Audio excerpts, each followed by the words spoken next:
வந்து என்னுடைய தோட்டத்தில் சாணி கோமி பெருங்காய திராவணம் வந்து தயார் பண்ணி வச்சுருக்கேன். இது எதுக்குன்னு பார்த்தீங்கன்னா, கோடை காலத்தில் கூட செடிகள் வந்து பச்சை பசேல்னு தெரியும்.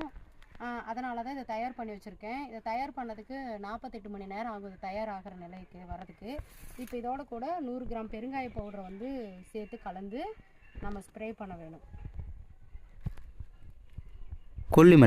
கொல்லிமலையில் பார்த்தோம்னா மெழுகு செடி தாங்க அதிகம்.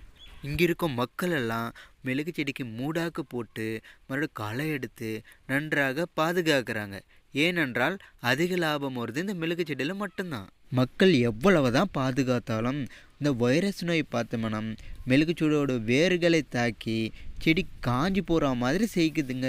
அதுவும் இந்த கோடை காலத்தில் பார்த்தோம்னா அதிகமாக காஞ்சி போய் மக்களுக்கு ஒரு பெரிய நஷ்டத்தை உற்பத்தி பண்ணுறது. அந்த மாதிரி வைரஸை கட்டுப்படுத்த இயற்கை விவசாய முறையில் ஒரு அற்புதமான மருந்து இருக்குங்க. அந்த மருந்து தான் சாணி கோமிய பெருங்காய திராவணம் என்று பெயர். மருந்தே மெழுகு செடிக்கு அடிப்பதனால செடிகள் காஞ்சி போகிற பட்சத்தில் இலைகள் எல்லாம் துளிர் விட்டு நன்றாக துளுர்த்து வரும்.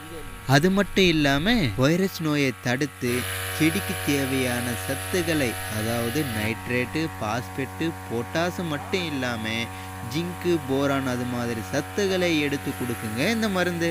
மருந்தை தயாரிக்கும் முறை தெரிஞ்சுக்கணுன்னா தயவு செய்து கமெண்ட் பண்ணுங்க.